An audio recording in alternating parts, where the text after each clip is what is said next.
One of the darkest moments of the Trump period was the Khashoggi incident, the Saudi-led assassination plot against a journalist that America did everything it could to distract from, to cover up for, to apologize for. And that stain has just been there. Most people have forgotten about it or moved on, but it's still there. And there are people who want justice for Jamal Khashoggi, some answers for his family. And potentially now with Biden coming in, we might move at least a little bit in that direction. Because during a Senate confirmation hearing on Tuesday, Senator Ron Wyden told Avril Haines, this is the nominee to be the next DNI, the Director of National Intelligence, that she had an opportunity to, quote, immediately turn the page on the excessive secrecy and lawlessness of the outgoing administration. He then asked if she would submit the report if she is confirmed, and she said, yes, Senator, absolutely, I will follow the law. The decision means that the US is likely to officially assign blame for Khashoggi's brutal murder to the Saudi kingdom's de facto ruler, Crown Prince Mohammed bin Salman. And so it hasn't happened. Theoretically, they could change their mind once Avril Haines, in theory, gets the post of DNI.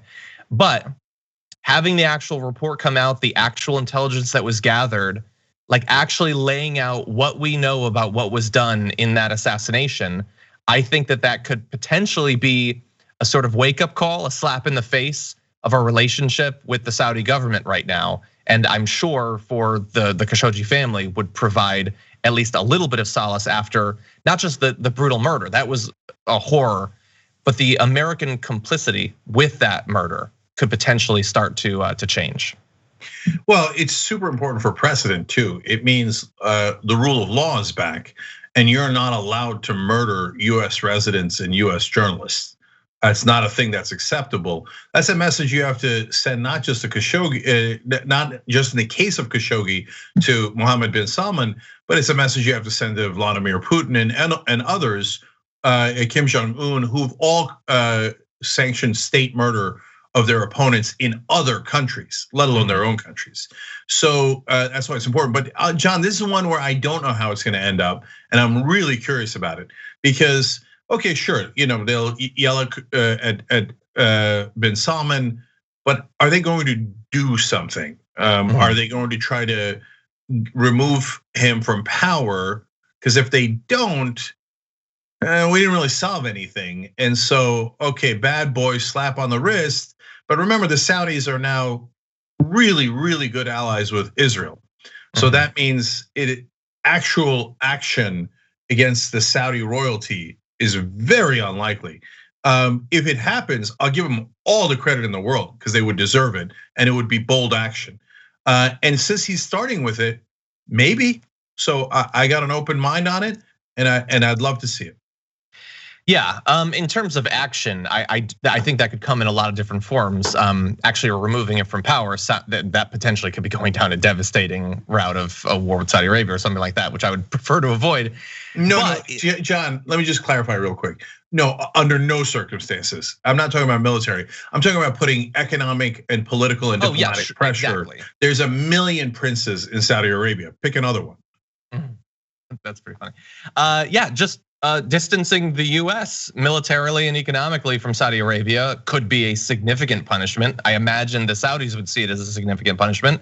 And also in doing that, could do a lot of good in other areas. Us cutting off our support in the variety of forms that it comes in right now for the Saudi war on the people of Yemen would be an objective good in its own right.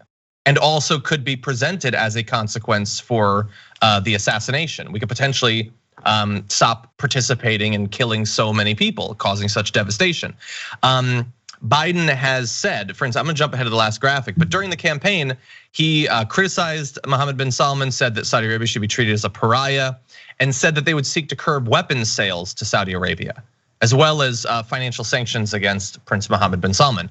And so we've sold under Trump a lot of weapons to the Saudi government. That's one way that in theory we could provide a little bit of consequences for what was done, and also help to stop so much ongoing death and potentially in the future as well in that region.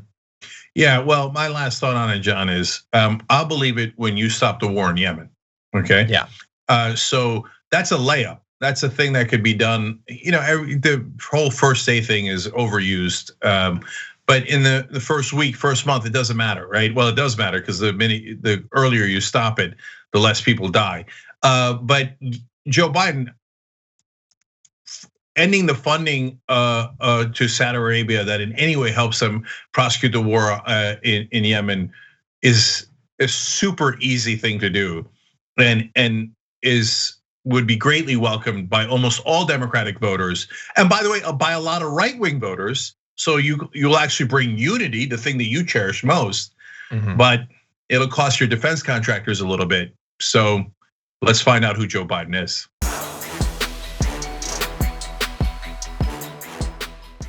Check out the Damage Report podcast each day, wherever you get your podcasts, whether Pocket Casts or Stitcher or iTunes.